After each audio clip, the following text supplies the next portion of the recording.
Mario.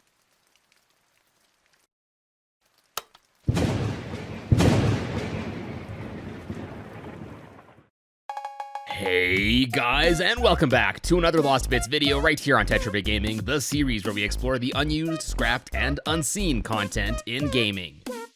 It's been a long while since I covered the original Luigi's Mansion here on Lost Bits, and since I made that video, seems like every October I get bombarded with requests to cover the other games in the series, so the time has finally come.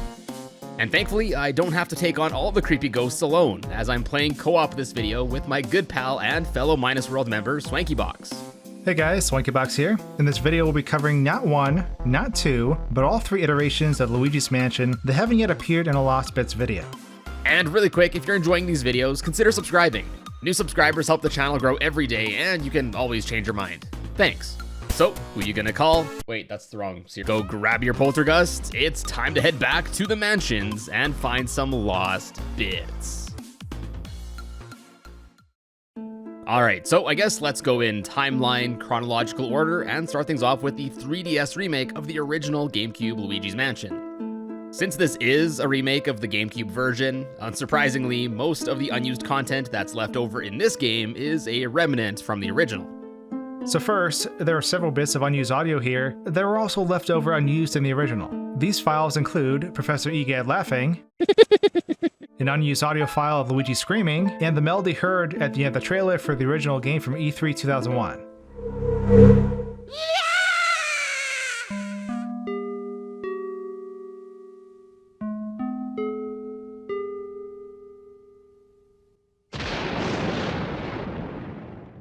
As well as the original piano rendition of Totaka's song.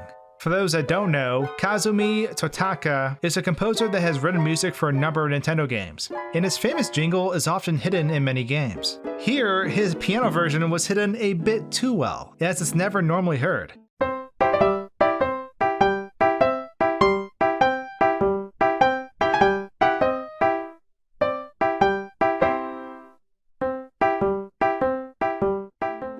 Based on its name, as well as it being played on the piano, it was likely to be played by Melody Pianissima, the conservatory room ghost. The last bit of unused audio that's a remnant from the original release is this bad boy. Ow! Oh, oh, nice doggy, nice doggy. Oh, pet, pet. We talked about this file in the original Luigi's Mansion Lost Bits video, and I theorized that it was very likely meant to be used when Luigi gets hurt by one of the dog ghosts. But what's really interesting is that this audio quip was actually used in a pre-release trailer for the 3DS remake. Nice doggy. Ow! Oh. I remember getting so many comments from viewers telling me that it was going to finally be re-added and this and that, but come launch time, Luigi complimenting the dog ghosts was nowhere to be heard, as the file once again, for whatever reason, remains unused. It's really strange. Anyways, while we're on the topic of unused audio, there's also one unused audio file that's been found so far that isn't a leftover from the original game. Based on the name, it's strongly implied that this was some sort of early version of the ringtone the player gets when receiving a call from Egad. Let's have a quick listen. For graphics, this game has a single model of what's labeled as a stake, found amongst the models for the balcony. This was also unused in the original game. Well, kinda? It was apparently meant to be used in the boneyard, but isn't there normally. It's only seen there if you're far enough back, and the game loads in the area in a lower resolution. So the only way you could really see this is with some camera hacks. Now, we usually talk about content that was removed in this series, but as a bit of a found bits aside here, a text box for Mario that originally went unused in Luigi's Mansion actually did get re-added back in the remake, so that's pretty neat. Next, let's move on to 2013 sequel, Luigi's Mansion Dark Moon, which in addition to like infinity regional text differences, has some unused text strings. This set of text all appears to be relating to debugging features, as it includes what looks to be text relating to unlocking all missions, some sort of equipment override, as well as literally debug settings in a debug menu. Can't get more explicit than that. Then we have what appears to be a scrapped name for the Scarescraper multiplayer mode. The assets for the mode are found in a folder labeled as Terror Tower. Now, in the European and Australian versions of this game, Scarescraper is known as Thrill Tower, which is closer to Terror Tower, but no cigar. Some believe that this name change was made to try and avoid any name disputes with the Disney ride Tower of Terror, which used to really scare me as a kid in Disneyland, and now it got a crummy Guardians of the Galaxy reskin and is much less creepy. But I digress. Next, just like the previous game, this one too has a few unused audio files left over. First is this little jingle.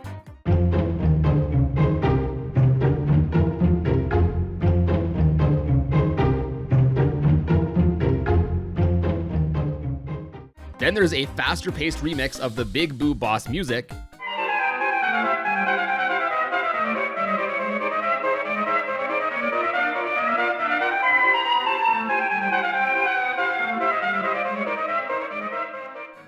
And lastly is a creepy rendition of what sounds like Ring a Ring o' Roses, or Ring Around the Rosie for us North American folk.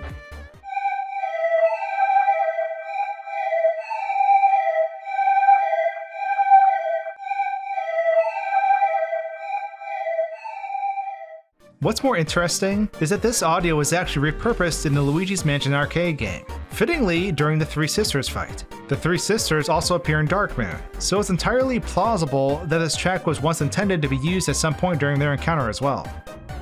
And last up for this video is the most current release as of making this video, Luigi's Mansion 3. And I gotta say, I really like this game. Heck, I even got to meet Luigi's Mansion 3 myself. Anyways, thanks to the efforts of Ecumber and Comet Metal, several unused and unseen things have already been discovered in this game. Since we're kind of on an unused audio streak this video, let's first start there. So first is a normally unheard segment of the theme that plays when time is running out in this game's Scare Scraper mode. So here you go, here is the segment that was cut.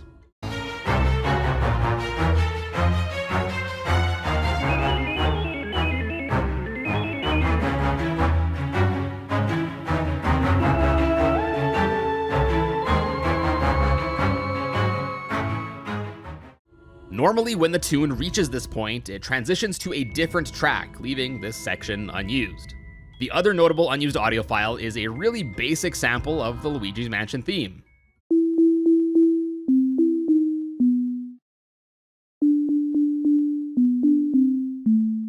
This file, consisting of what sounds like just a single marimba, is thought to have been an audio testing file that was forgotten to be removed.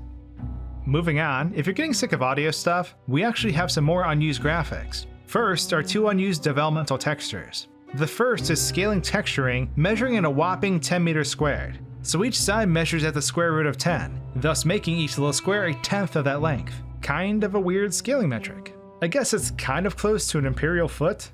Who knows?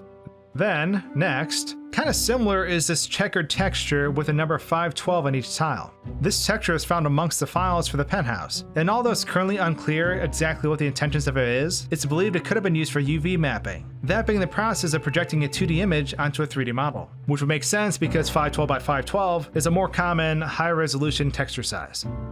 Moving along, there's this set of textures where, unlike the last one, it's pretty explicitly intended to be used for UV mapping this time. Then next is this texture of a red sphere, a yellow pyramid, and a blue cube all on a green plane. Once again, it's not entirely certain what the purpose of this texture is. And finally, we have this here texture of a red coin found amongst the files for the Scare Scraper mode.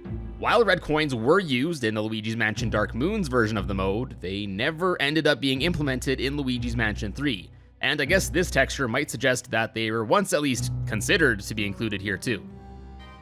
And last up for this video is a little hidden secret, found in the different screenshots that show up when selecting a mode in the Screen Park menu. In all three images, there's what appears to be a hidden developer console that gets expertly cropped out by this game's borders to hide it. This basically implies that these screenshots were taken earlier in development as they were still being run on development PCs. There's also another text string on the top left here mentioning the controls being locked, with the one in this image appearing like someone tried to hide it by just drawing over it or something. Unfortunately, I don't think anyone's been able to access these developer tools in any way as of yet, but either way, I think it's a really neat little secret. I guess whoever was in charge of taking screenshots for these just didn't feel like hiding the console. Anyways, with that, closes out the Luigi's Mansion trilogy here on Lost Bits, at least for now. Again, a special thanks to SwankyBox for helping out, so please be sure to check out his channel. He makes some awesome videos. But as always, guys, thank you all so much for tuning in today, and I will see you in a bit.